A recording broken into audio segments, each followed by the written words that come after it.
9. As roscas de um parafuso. A soma das minhas experiências apontou para este momento, para esta decisão. De Sacramentadora. Prefácio. Um benefício de ter se tornado luminosa radiante era que agora esperava-se que Shallan fizesse parte de eventos importantes. Ninguém questionou sua presença conforme cruzava apressado os corredores, iluminados por lanternas a óleo carregadas pelos guardas. Ninguém estranhou. Ninguém sequer considerou a propriedade de levar uma jovem a uma cena de um crime brutal. Que mudança bem-vinda!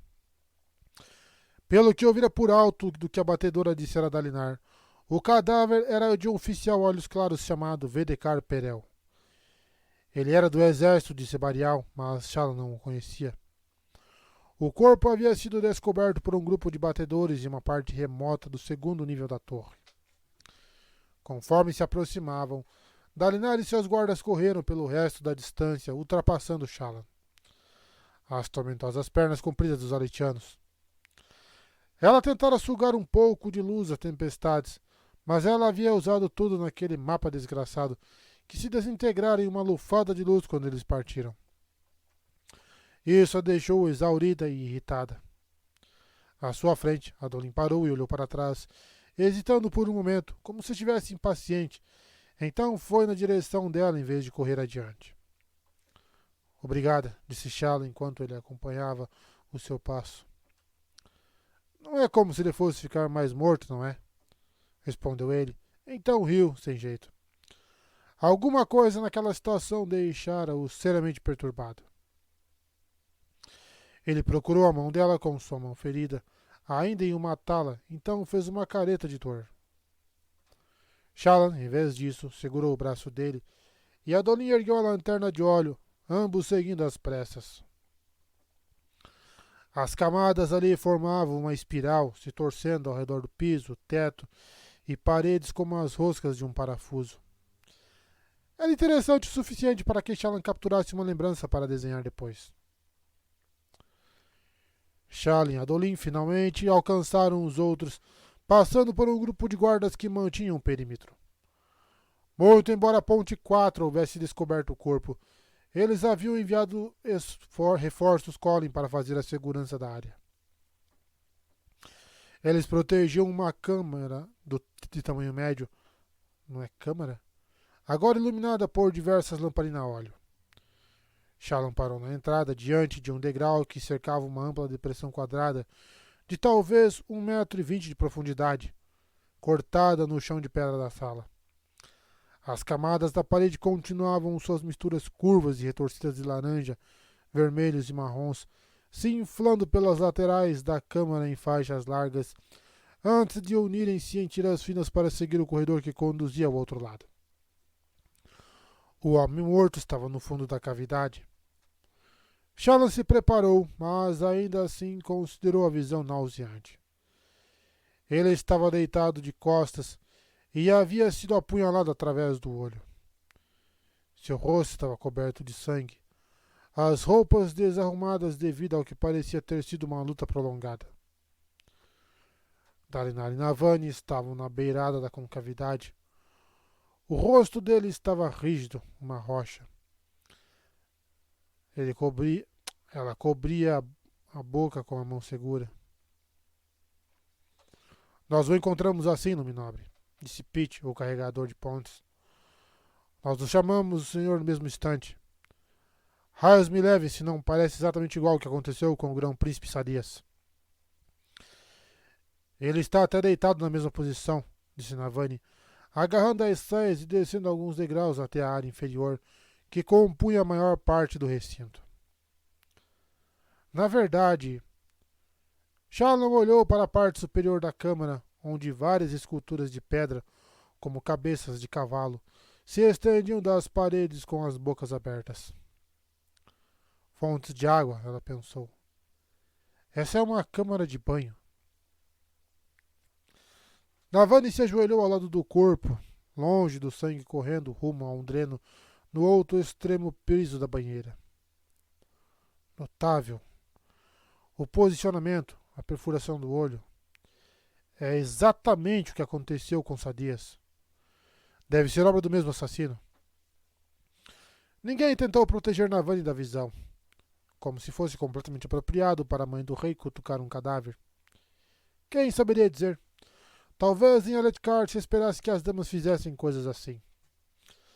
Ainda era estranho para Shallan como os aletianos eram temerários em relação a levar suas mulheres para a batalha para servir como escribas, mensageiras e batedoras.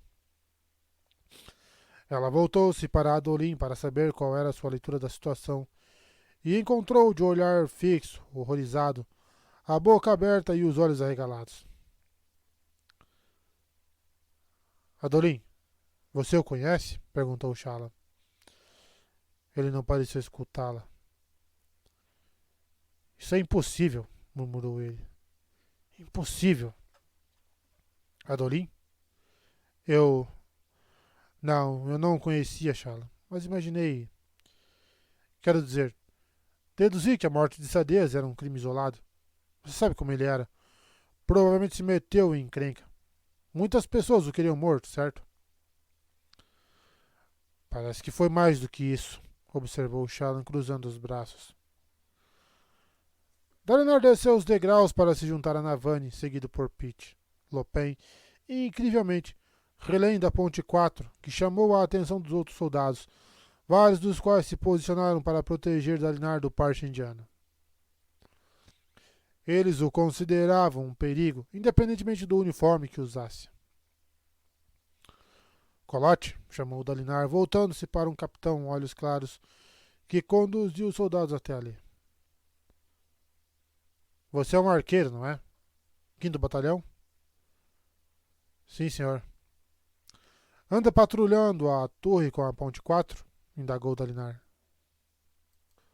Os corredores dos ventos precisam da ajuda, senhor, e de acesso a mais batedores e escribas para fazer mapas. Meus arqueiros são ligeiros. Imaginei que seria melhor do que ficar me exercitando no frio, então voluntariei minha companhia. Dalinar grunhiu. Quinto batalhão. Com qual força vocês estavam? Com a oitava companhia, disse Colote.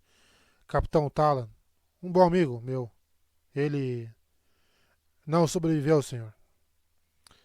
Sinto muito, capitão, disse Dalinar. Poderia recuar com seus homens por um momento para que eu possa conversar com meu filho? Mantenha o perímetro até segunda ordem, mas informe o rei Rokar sobre isso e mande um mensageiro para Sebarial. Vou visitá-lo e contar o que aconteceu pessoalmente, mas é melhor que ele seja avisado. Sim, senhor, respondeu o arqueiro Magricela, dando as ordens. Os soldados partiram, incluindo os carregadores de pontes. Enquanto eles se moviam, Shallan sentiu um formigamento na nuca, estremeceu e não pôde evitar olhar sobre o ombro, odiando os sentimentos que aquele edifício insondável despertava nela. Renarin estava bem atrás dela, que pulou de susto, deixando escapar um guincho patético. Então ela corou furiosamente. Havia esquecido que ele estava no grupo. Uns poucos espelhos de vergonha apareceram ao redor dela, pétalas de flores brancas e vermelhas flutuando. Shallan raramente as atraía, o que era surpreendente. Teria imaginado que eles montariam um acampamento perto dela. Desculpe, balbuciou Renarin. Não queria te assustar. Adolin caminhou até o fundo da banheira, ainda parecendo distraído. Ele estava tão perturbado assim por descobrir um assassino entre eles? Pessoas tentavam matá-lo praticamente todo dia. Shallan agarrou a saia de seu ravá e seguiu-o até lá embaixo, mantendo a distância do sangue. Isso é preocupante, disse Dalinar. Estamos encarando uma ameaça que pode varrer nossa espécie de rochar como folhas diante da tempestade. Eu não tenho tempo de me preocupar com um assassino espreitando nesses túneis. Ele olhou para Adolin. A maioria dos homens que eu designaria para uma investigação como essa estão mortos. Niter, Malan, a guarda do rei não está em melhores condições, e os carregadores de pontes, mesmo com todas as suas excelentes qualidades, não têm experiência com esse tipo de coisa.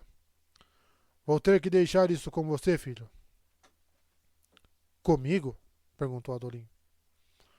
Você foi muito bem na investigação do incidente com a cela do rei, mesmo que aquilo tenha se revelado uma tentativa de caçar ventos. Aladar é o grão príncipe da informação. Vá até ele, explique o que aconteceu e encarregue uma das suas equipes de patrulha para investigar. Então trabalhe com eles como meu intermediário. Você quer que eu investigue quem matou Sadias? Dalinara sentiu, se agachando junto do cadáver, muito embora Shala não fizesse ideia do que ele esperava ver. O sujeito estava bem morto. Talvez colocar meu filho nessa tarefa convença as pessoas de que desejo seriamente encontrar o assassino. Talvez não. Podem só pensar que escolhi alguém capaz de manter o segredo. Raios. Sinto falta de Jasna. Ela saberia como lidar com a situação para impedir que a opinião pública se voltasse contra a corte. De qualquer modo, filho, cuide disso.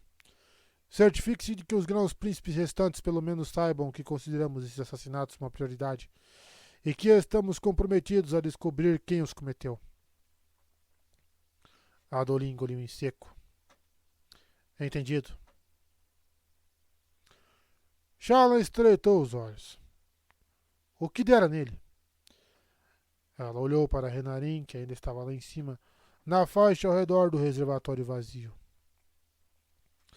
Ele vigiava Adolin com olhos cor de safira, sem piscar. Ele era sempre um pouco estranho, mas parecia saber algo que ela não sabia. Na sua saia padrão zumbiu baixinho. Dalinar e Navani por fim foram falar com Sebarial. Depois que eles partiram, Shallan pegou Adolin pelo braço. O que há de errado? Sibilou ela. Você conhecia o homem morto, não conhecia? Você sabe quem o matou? Ele a encarou. Não tenho ideia de quem fez isso, Shallan, mas eu vou descobrir. Ela continuou fitando seus olhos azuis, avaliando sua expressão. Raios, o que estava pensando? Adolin era um homem maravilhoso, mas tanta capacidade de enganação quanto um recém-nascido. Ele saiu pisando duro e Shallan se apressou em segui-lo. Renarin permaneceu na sala, observando-os descerem o corredor, até que Shallan se afastou o suficiente para que, ao olhar sobre o ombro, não pudesse mais vê-lo. Eita.